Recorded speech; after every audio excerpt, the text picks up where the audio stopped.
Y'all, welcome back to the podcast. I am so stoked for this week's episode. We have the most incredible lady on the podcast this week. Her name is Gina B. Y'all, she's from Australia. Guys, I found her YouTube videos and instantly just fell in love with what she was doing, fell in love with her joyous personality as she was instructing fitness to people. It is just so incredible, her mission and everything she does. She just eludes joy. And I cannot wait for you to meet her. I cannot wait for you to hear our conversation. Gina is an incredible, incredible lady with an incredible mission. So get ready to hear our conversation together. But first, listen to a quick word from our sponsor.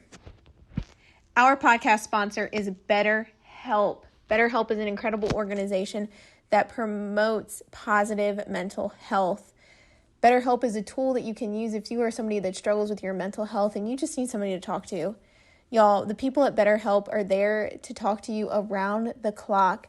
And if you are a believer and somebody who just wants somebody to talk to that has the same faith belief system as you can talk to one of their Christian therapists. They are there for you. Y'all, check out BetterHelp today and use our code to get 10% off your first month of therapy. And now to our podcast with Miss Gina B. Well, Gina, I'm so stoked to have you on the podcast. I'm so excited to talk to you today. Why don't we just get started by talking a little bit about you and your fitness program and just what you've been doing over these last couple of days. Why don't you go ahead and introduce yourself to everybody and share a little bit about yourself? Well, hi everyone. I'm Gina B. And first of all, thank you for having me on the podcast. It's always an honor where I can share my story and share the way that I view fitness and the whole lifestyle of being active as bringing joy to the whole space. And the fun side of fitness. Let's just start off with that. That's the way I view myself. So essentially, I actually am an ex-ballroom dancer. So I started off as a ballroom had a ballroom dancing career from the age of 8 to about 20, I'd say, if I'm trying to recollect my memory. It's been a long time. I'm going to be turning 39 this year. So I'm retired already 20 years nearly. So yeah, so essentially I started with a ballroom dancing career, which led me to travel the world and be a very active teenager and into my early adulthood. However, when I quit and left the sport and retired, I went the complete opposite way and essentially fell into a very unhealthy lifestyle, going out a lot, started to drink alcohol and party and not exercise, eat all kinds of food that I never got to eat before, because when you're in that sort of sporting arena or that athlete style mentality, you live a very regimented life. So for me, it was very much all about my training, my nutrition, and my competition. That was it. There was nothing else to it. So I really kind of went and rebelled against the whole thing, because essentially living in such restriction tends to make you want to go completely the opposite way, which is part of the reason why my ethos is all about flexibility and freedom and doing things that bring you joy. And I got to that place by actually experiencing restriction, dread, all the things that I now don't have. So I think to come to where I am, you need to kind of explain that part of my history, so that you can kind of get a picture of what my life would have been like. So if anyone knows Dancing with the Stars, that was my life, but in competition form. Essentially, I represented Australia. We took it to, really high levels. And so that was it. And so when I quit, I went the other way.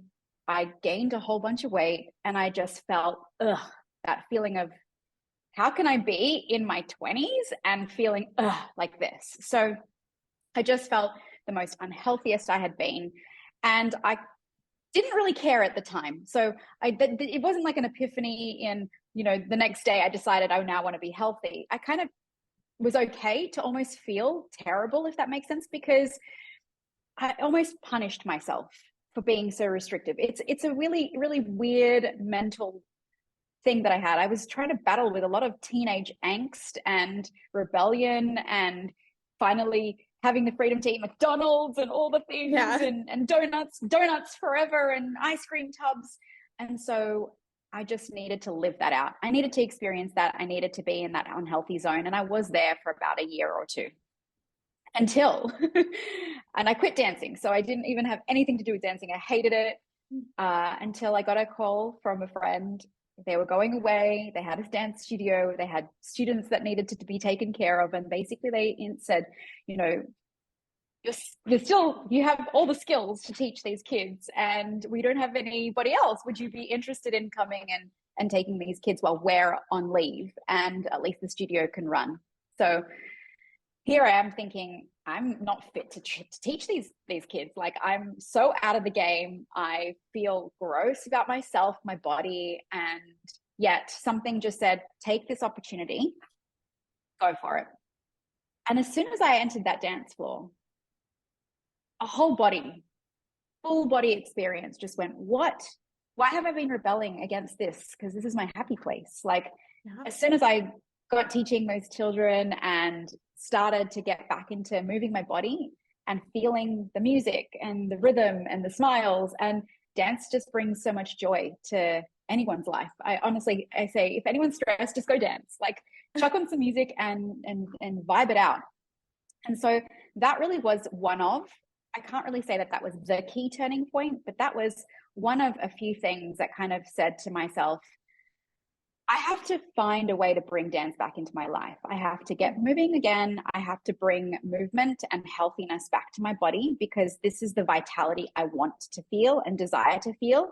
It doesn't have to be the dread or the hate that I had previously. I don't need to do it in the same way that I did it before, because I'm not planning on coming back to compete or anything like that. I certainly didn't want that lifestyle anymore. But something pulled me and said, it's time to wake up. You're so young. Don't let this be now your journey. Like, let this story change and unfold and shift in a way that you want to write it, not what other people have told me to do. So I began the process of teaching at a studio, and I started teaching bridals, and just being in that space.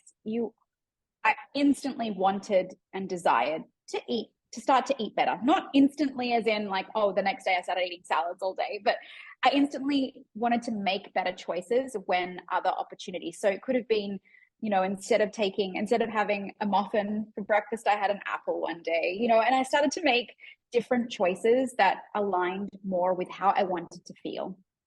And that was feel good. I wanted to feel good and proud about myself and the decisions I was making. Didn't happen all the time, but I started to at least be aware. And I think awareness is so key to making any change happen. If you have no idea what's even going on, then, how can you change? So I was aware of the choices that I wanted to make. And so, I started the process of like slowly getting healthier. And with that, weight loss began. It wasn't my wholehearted focus, but I thought that was the key, if that makes sense. Yeah. Because that's all I knew in the past as a kid. If I needed to slim down for a competition, that was the key to having more energy. It was all about the weight. There was nothing else. There was no other marker. It wasn't about how good you feel. It was actually about how much you weighed. And so initially I began a weight loss journey because that's what I thought was the answer to feeling good about myself again. And funnily enough, I lost all of that weight. Over 2 years, I lost 50 pounds, 25 kilos. And I became the smallest I'd ever been, even before I competed. And yet I wasn't that happy because, again, I started to creep into some other negative habits of going too far extreme. And this is the thing, skinny does not equal healthy, because I think we see this ideal about a physique and we think, oh, well, that's how they got there because they, wanted to lose weight and they got so skinny and that's amazing. But what if they were unwell? That's how they lost weight. What if, we just associate that means healthy, but it doesn't necessarily mean that. And for me, it wasn't. So it was a process of like finding that equilibrium. Like I went one way and I had to come a little bit back, and it took me a few years to get to a place where I was really comfortable. But through that, and what remained a constant was moving my body, getting back into dance, and then slowly teaching. And I was at university at the time. studying human resource management and international business. Like I thought I was going to go into corporate. And in my last year, as I was interviewing for graduate positions, I went, no, I want to stay in the studio. So I ended up finishing university really well with honors, but then not using any of that, going into the dance space, teaching. And then what ended up happening is that was the sort of time when Zumba came out. So dance and fitness could be together. And I thought, oh my gosh, I took one class. You didn't even need to ask me if this wasn't for me. Like I took one class and I knew I was going to do that instructor training right away, because it just opened my eyes how dance could be used as a form of exercise and not as seen as just something that you did as a hobby. And that was really what opened my eyes. So I became a Zumba instructor and I loved it. And I still teach Zumba to this day. Over time, I obviously have created my own methods, and you found me through my YouTube channel where I have my own style of workouts and all sorts of things. And so it's really important for people to know the real, like the backstory, even though I kind of went for a little bit there, to just kind of give you the understanding of where my ethos comes from. It's that dancer turned fitness trainer turned now just lover of movement. And so through teaching classes in Sydney, I knew that essentially if I was just to remain a teacher, my message wouldn't be able to get out there if I didn't start something. And here's YouTube. Enter YouTube, a wonderful place where you can film yourself and all of a sudden access millions of people in the world. And so, yeah, in 2018, I think it was, or 2017, I launched my YouTube channel so that I could give free accessible workouts and just start to build a community, because the community is something I was craving. And I also filmed DVDs.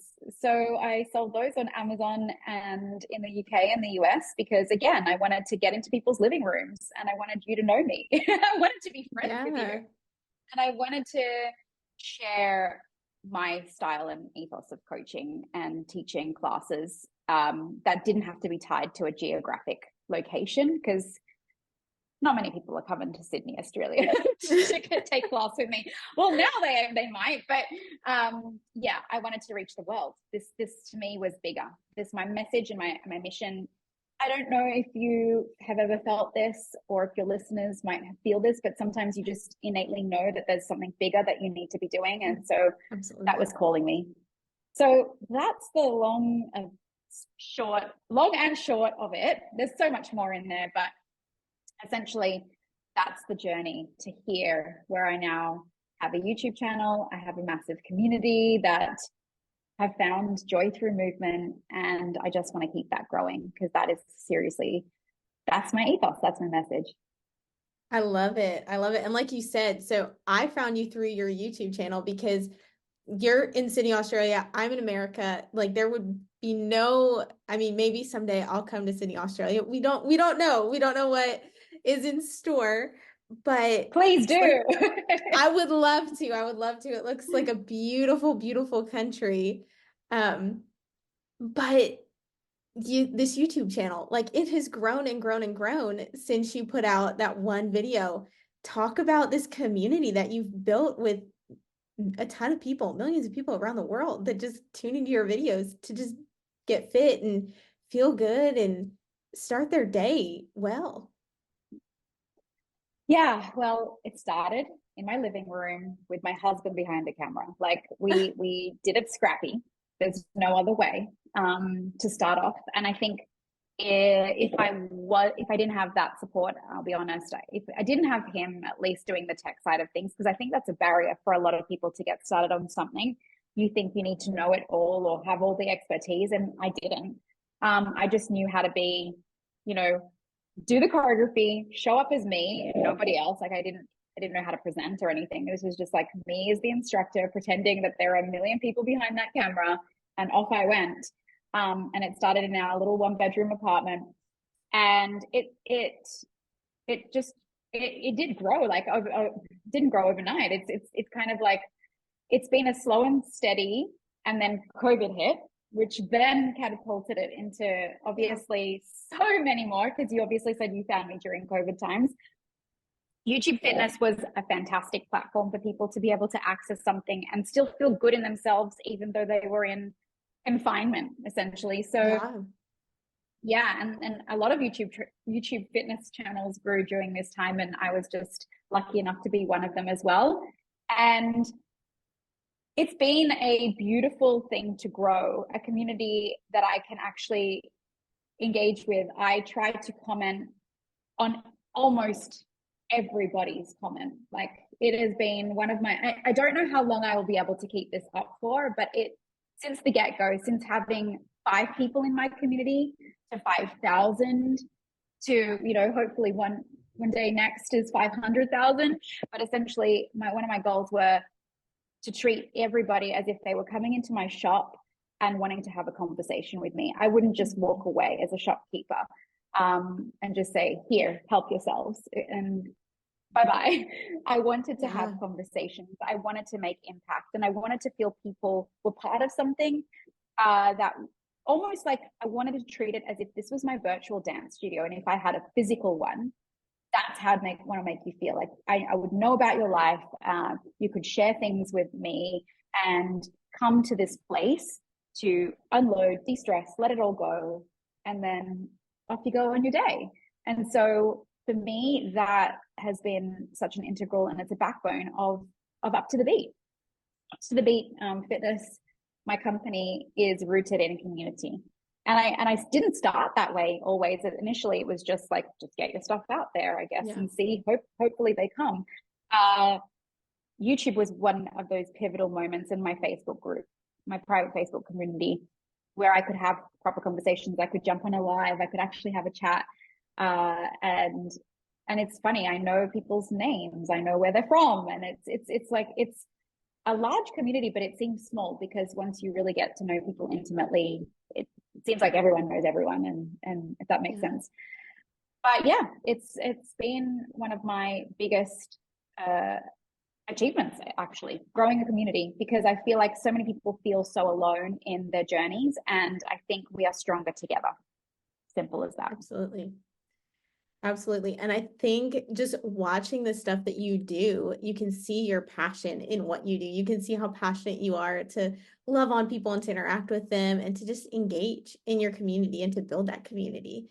I mean, I don't know you personally, but I can see that personal engagement and the passion and the love that you have for what you do. And that's so important in growing what you want to do.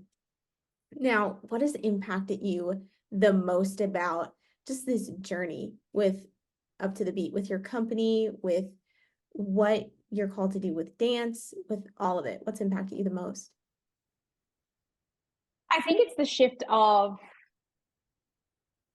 moving because it's not a form of punishment, but a form of nourishment. Yeah. That's probably the biggest thing for me, is, to me, living the Up to the Beat, well, upbeat, that's what I feel when I am part of this community, and when I work out with them. For me, the biggest shift that has impacted is my own personal journey of seeing fitness as a feeling, not something I need to do because I need to change my physique. Yeah.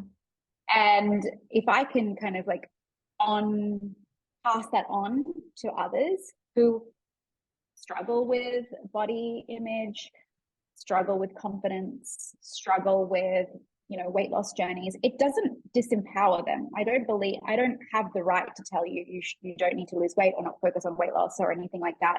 You do you have the power to control your body, your desires.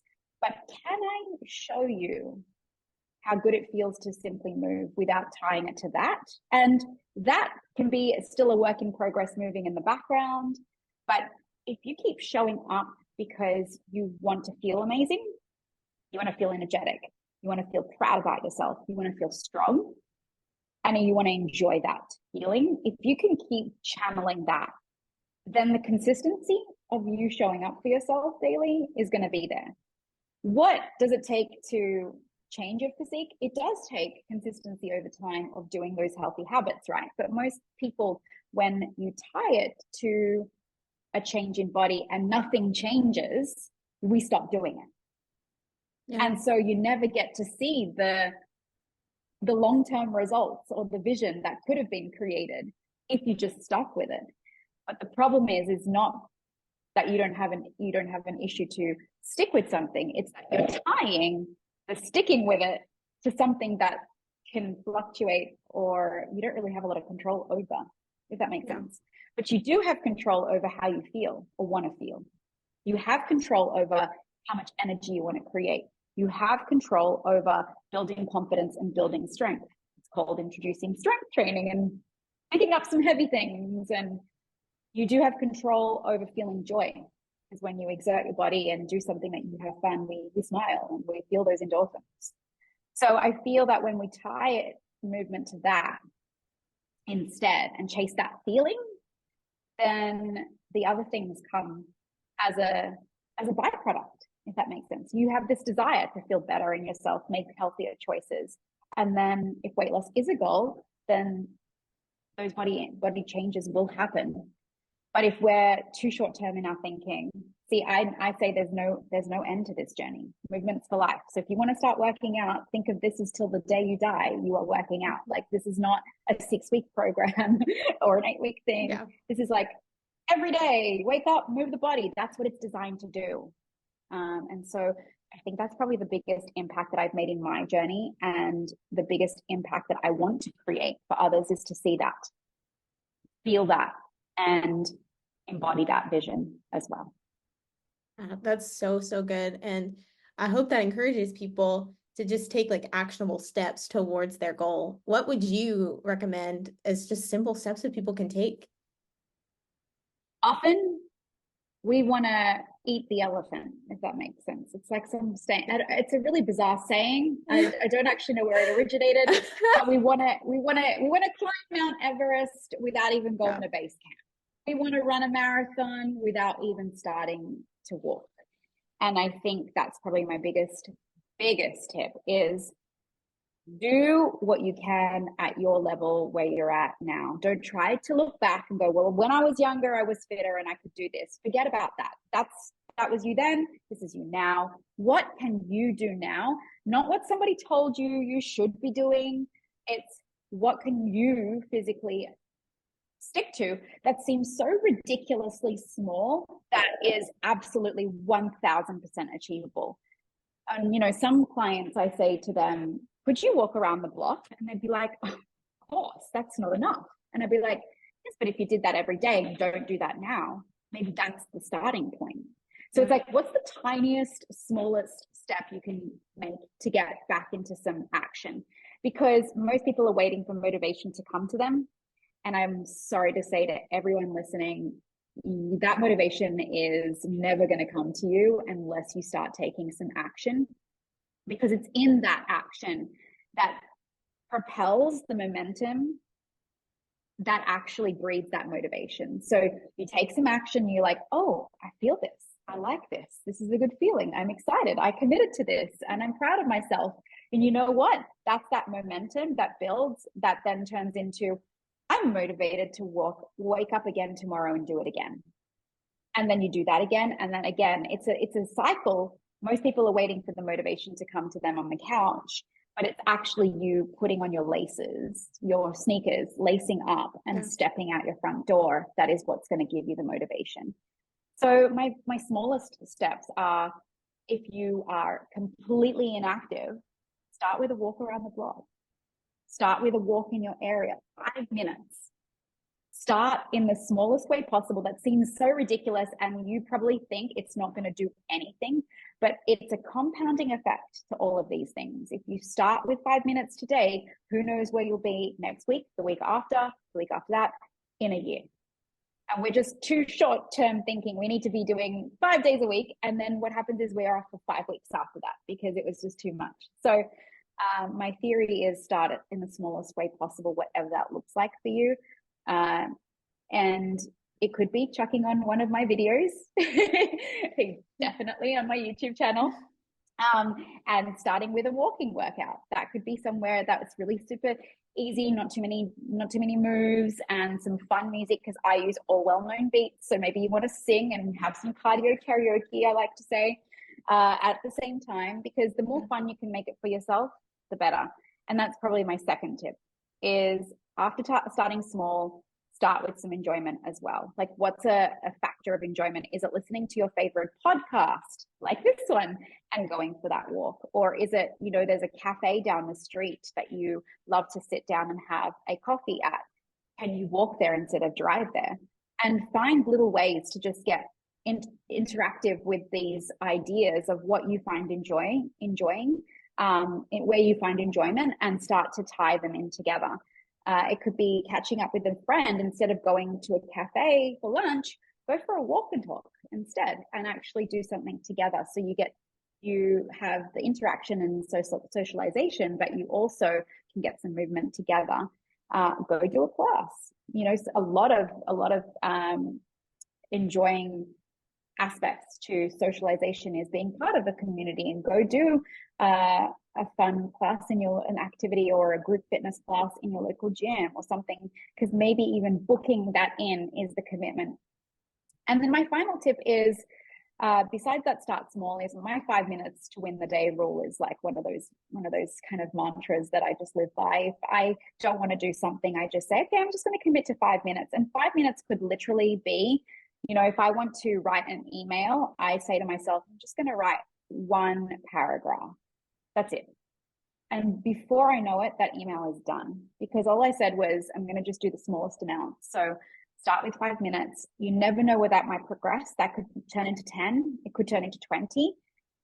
But it could also just be 5 minutes. But you know what? That's 5 more than 0 still. And that still is enough to make you feel proud of doing nothing when you had that intention. So there's just some small ways to kind of get started, get moving, make it fun, make it small, and give yourself a little timer of 5 minutes to get started, because that might just be the very thing you needed to get going and kind of jumpstart that action that would lead to the momentum, that would lead to the motivation. That's great. And I think those are great steps for people that, have been doing this for a while. And those are great actionable steps for people that maybe just are going to listen to this and haven't done anything for the longest time. So those are great steps to start with. One question. Sorry, I was just going to say, I think we think that we need to do so much more. And it's that guilt that comes with it. Like, I'm not doing enough, or that's not going to work for me, or that's not enough. But what we forget is we just need to start. No one's telling you that you need to stay at that level forever. Like, as you will grow in your fitness journey, your desire will grow to do more, or do whatever you enjoy or see as being more beneficial. But the consistency is really the piece here. It's about showing up more often versus just this one big session and then you go MIA for a week or two. Yeah. If that makes sense. Yeah. No, I think that's so good. And that's like the biggest thing, right? Like with people that make New Year's resolutions, it's always to exercise more. And inevitably by February 1st, the resolution has been finished and they're not exercising more. They've stopped, or something has changed in the plans. We can't exercise every day, so we pare back or whatever, but the resolution has changed. And there are going to be days where you can't get movement in, but maybe it's you've got to run around to like pick up the kids from school, park a little further away. Maybe you guys walk to school and do school drop off instead. Like, find ways that maybe you can fit in some incidental movement that doesn't always have to feel like exercise specifically. I like to try to have the idea of how can I make more exercise in disguise? Like, it doesn't feel like exercise. And I guess that's what I try to do with my workouts. I don't want you to think you're exercising. I've got some ninja properties here that I'm trying to, those ninja moves. You're not really exercising. You're kind of having fun. But you're also sweating and you're also smiling. And yeah, that's kind of where I'm trying to go. I love it. Now, where can people keep up with you, can follow everything that you're doing, can find your videos if they're like, hey, we want to work out and get started on this journey? Yeah, absolutely. Well, I think the first things first is it's completely free to do any of my YouTube workouts. So I would absolutely start there because there's over 400 now in my virtual YouTube studio. And so many to choose from, as small as 5 minutes to all the way to 50 minutes. I have beginner walking workout series for the absolute beginner. Then I have HIIT and I have flow workouts. So that's probably the best place to start, my Up to the Beat Fit YouTube channel. No excuses, comfort of your own home and $0. All you need to do is show up for yourself. So I would probably start there. And then my musings, I do love showing up on Instagram every day at Up to the Beat Fit as well, is the same handle on Instagram. I am always on stories there, chatting all things, being a weirdo, having fun, because to be honest, we just don't have enough fun in our lives. Everything has to be so serious. But for me, social media is the fun place to be and hang out and share my life and share not just a highlight reel, share also the things that I'm struggling with, just like you, but also helping coach you too as well. I'm kind of like your personal cheerleader in your pocket if you open your phone. So they're the two main places. And then, of course, the third place is a free Facebook group as well. My Upbeat community, my Upbeat tribe is where it's at for all women around the world who really do need that support and accountability and share their journeys in the privacy of this group. And it's honestly one of the happiest, most wonderful, most loving and supportive places to be in the digital space, if I'm biased to say. And sometimes we just need to chat and tell people our story and get some feedback. And it doesn't mean that it's all roses. Everyone shares some difficult things that they might be going through, but there are a million people that are ready to jump in and comment and uplift that person. And that just makes me so proud that I created a community like that. So yeah, they're the three places: YouTube, Instagram, and Facebook, private Facebook community. I love it. Well, Gina, thank you so much for just sharing your story, sharing what you've been up to and how we can simply add fitness into our lives to just feel good and make it easy. It doesn't have to be hard, but it's a journey and we can have fun with what we do.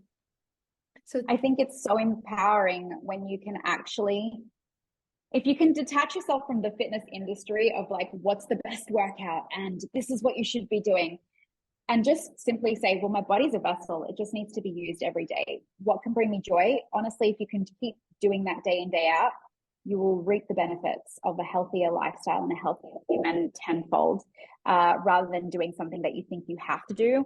We get to move our bodies. And if you can embrace movement as a celebration rather than a form of punishment for something you think you did wrong or ate or whatever, then it's a game changer. So I hope that message comes across. I think it absolutely does. And just thank you so much for being a part. Thank you. Thank you. Thank you. Thanks for having me on. Thanks so much for tuning in to the podcast today with our new friend, Gina B. Make sure you check out her YouTube channel and follow her on all the social media. She is a light and brightens up any room she walks into. For all the latest updates on what's happening with our ministry, follow us on all the social media platforms we are on at This Day Ministry. Know that you are so loved.